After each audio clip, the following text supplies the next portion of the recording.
had a request to see my fixed blade collection, and so here it is. I did a folder collection. If you want to check out the card here somewhere, I did a overview of all my folders here a little while ago. Someone asked me for a video of my fixed blades, and it's nothing extensive, but here's what I have right now. Same thing goes as I said in the fixed blade one, or the folder one. I've had knives come and gone, I've given some away, sold some, so this is what I have right now to the best of my knowledge, unless there's something lying around somewhere I'm not thinking about. And it's going to be pretty well in order from my newest ones to my oldest ones, or actually I'm starting with the ones I had the longest. So first off here we have Aurora Light My Fire. This is the LMF with the little ferro rod in the handle. This was my first what I'll call Bushcraft style knife. Scandi grind on there. Such a sharp spine. This is a great blade, and it's definitely been used a lot, probably more than any of these. They're probably half a year ago or so I switched out the plastic sheath to a leather horizontal carry, scout carry, and that works with two big snaps right there, very heavy duty snaps, and you just run this up through your belt. These are such tight snaps. But yeah, so that is one of my first, probably my first Bushcraft style knife. And this is a great knife. I think it runs around $40. Highly recommended. It's a great blade. Then I got, this is the CRKT Spew. This knife hasn't got a lot of use. It's a cool idea. It's a real cool little knife. You get a lot for the money, but the blade shape is not really practical for me, and just hasn't worked out well.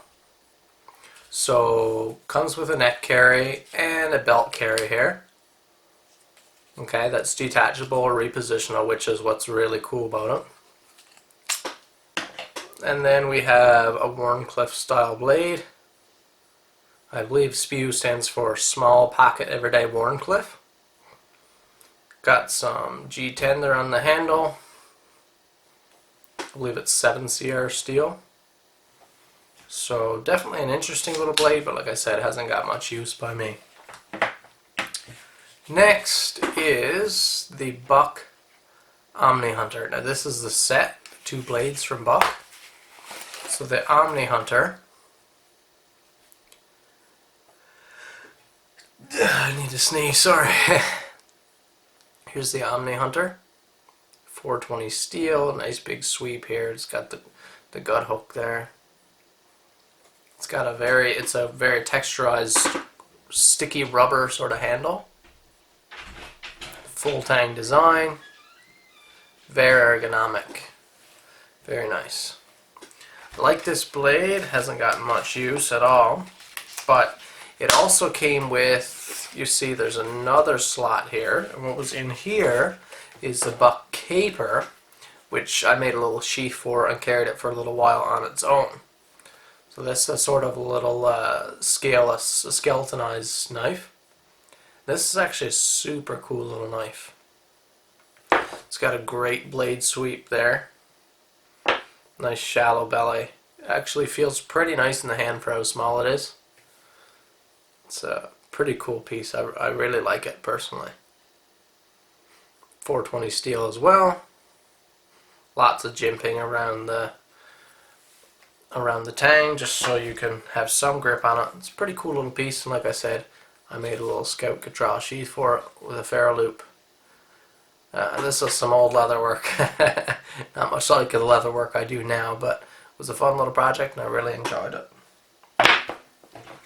Moving on, a little while later after these, I found this knife in my grandfather's belongings. My grandfather's still around, but he has dementia. So, and I never actually really knew he had this knife. I was looking through some of his old stuff and I found it, and it's a very cool piece. It's a discontinued piece. It's from Schrade USA, if you can see that. That's about as close as I'm going to get you here with this lens.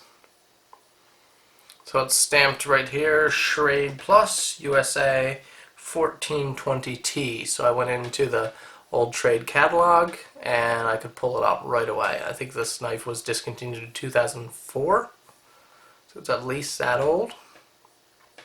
This handle here is a very sticky, grippy rubber as well. Sharpens up well, takes a wicked edge. An eighth of an inch thick steel. Very cool piece.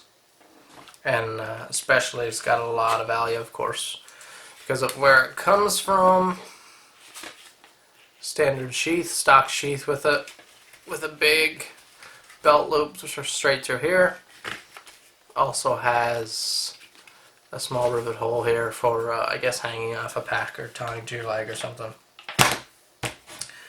Moving on from that, we have a knife that was an amazing gift from Forrest Walker 111. Shout out to him. He's a fantastic guy.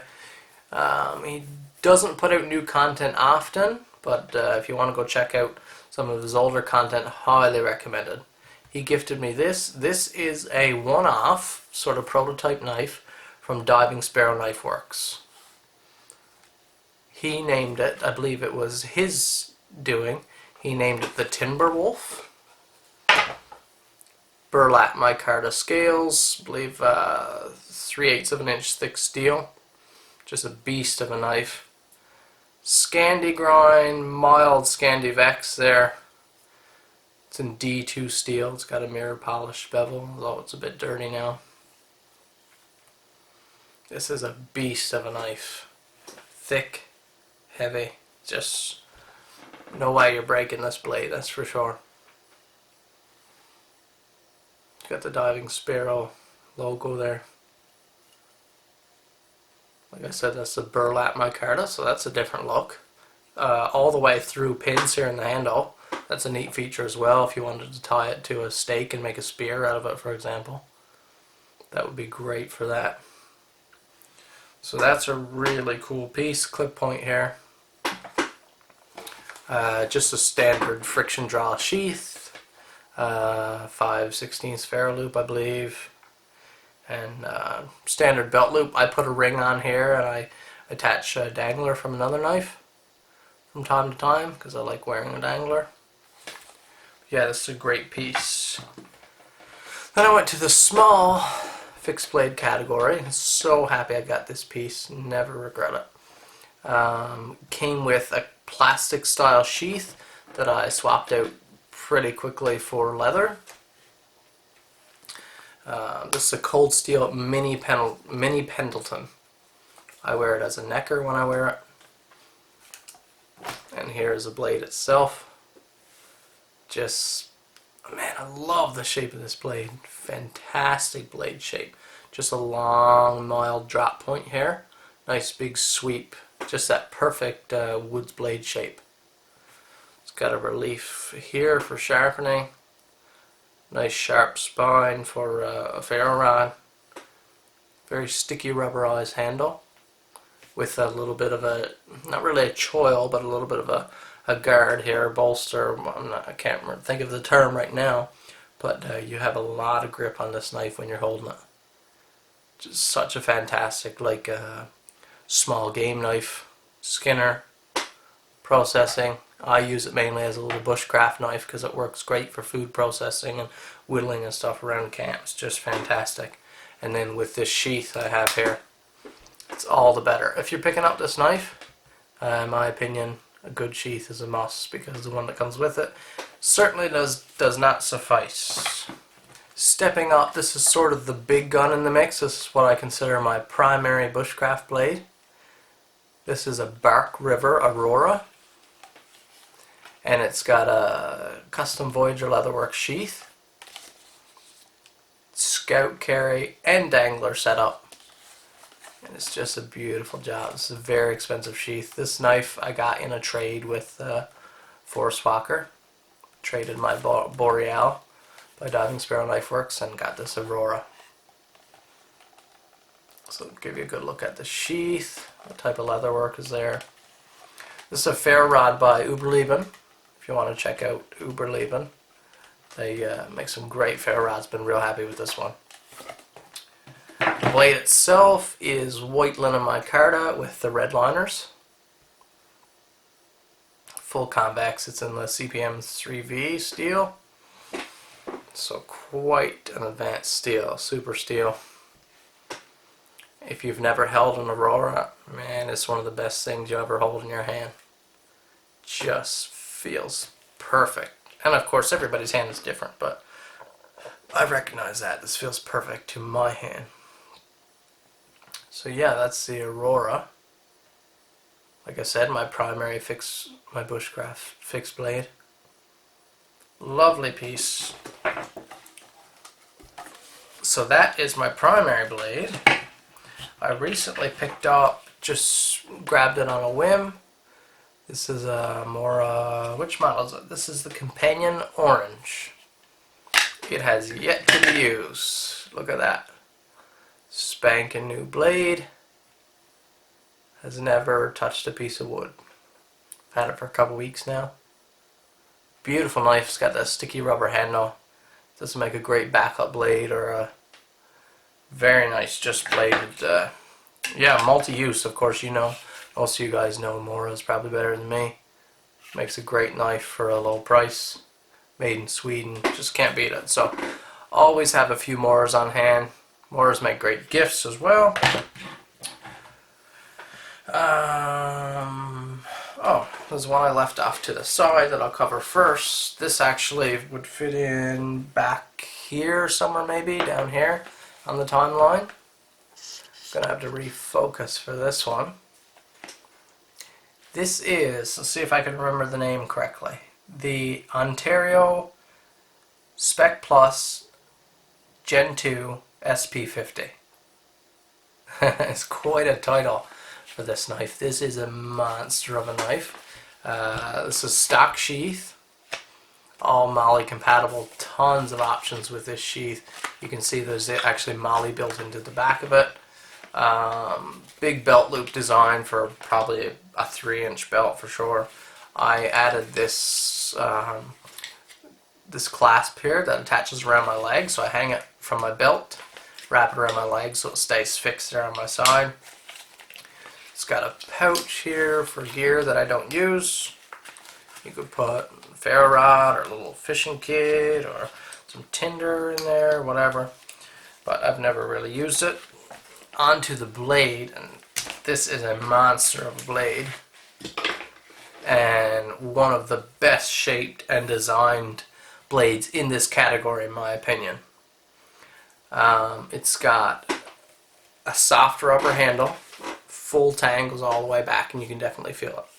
Soft rubber handle with a big protective choil here so your hand is not slipping out over that blade.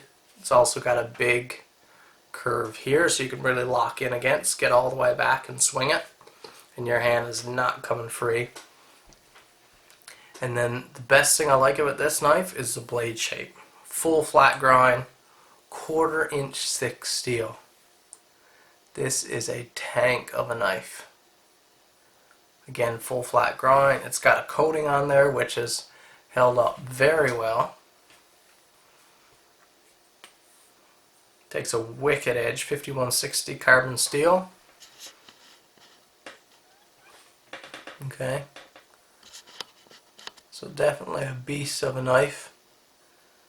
You can see some wear there, but this is an awesome piece. Actually haven't used it in ages. Just I haven't had no use for it, and I've been switching over to carrying an axe all the time. But there was a time when I used this a lot, and I'll probably hang on to it. Maybe I'll sell it at some point, but I don't see any need in that. I think sort of the large fixed blades have kind of gone out of style now, which not necessarily a good or a bad thing. It's just kind of market trends, but I definitely don't hear much about them anymore. So that's that piece. And then my latest piece, if you guys have been following me on Instagram or the Weeder Fan Facebook page, link is down in the description box to both of those. But this is a Condor bush lore that I recently picked up. I bought it to sell. It was in rough shape, rusty, dull. The sheath that it came with was pretty well gone in my opinion. It still did a great job. It still did its functional purpose, but it wasn't my style. It was the stock sheath, and it had been wrecked up a little bit. So I redid the blade. I put an entirely new bevel on it, which took quite a bit of work. And these knives come coated in sort of a gray, dull gray paint. So I removed that paint, sanded it completely off down to a bare steel, and then I did a cold bluing on the steel. That's why you get this nice black etched look here now, which to me looks fantastic. You got the dark wood that I sanded down and soaked some boiled linseed in it, so it's this knife just feels amazing in the hand. And it's to the point where I bought it to sell, like I said, but I just like it too much. I think I'm going to keep it for now anyways. I'll keep you guys updated. I know some of you will probably be interested in it. It took an insanely good edge, but I find a good true Scandi does that anyways. If you get your technique right, man, any Scandi, no matter the steel, will take an insane edge. So this is a lovely knife, my most recent. I haven't got out with it yet, but I'm excited to give it a go. And then another thing I'm most happy with about this knife is this sheath. This is a sheath I crafted myself from scratch for a potential buyer. I had the buyer in mind, so I kept it open with a ferro loop and stuff, and just it's just a gorgeous, in my opinion, a gorgeous standard sheath. Let's see how that belt loop attaches there. Very heavily stitched. Got no worries about that. Stitched all the way along here. We have a pin, friction molded, wet molded here, with probably a 1/4 inch, probably would wear to a 5/16 ferro rod loop. This knife is not coming out of this sheath. Fits great, and I think you can let me know in the comment section what you think, but I think it looks phenomenal. Just so happy with this leather work. It's exciting when you see progress in your work. Every new piece I work on seems to turn out better than the last now, which is the goal. I mean, that's what you'd like to see, right? But very happy with this piece. I love it. Anyways, guys, let me know what your favorite piece out of the lot is. That's what I'd like to hear in the comment section. Give me a like, hit the like button, the little thumbs up there. Subscribe to my channel if this is your first time seeing one of my videos. And thanks for watching. I really appreciate it. Like I said, leave me a comment. See you in the next video.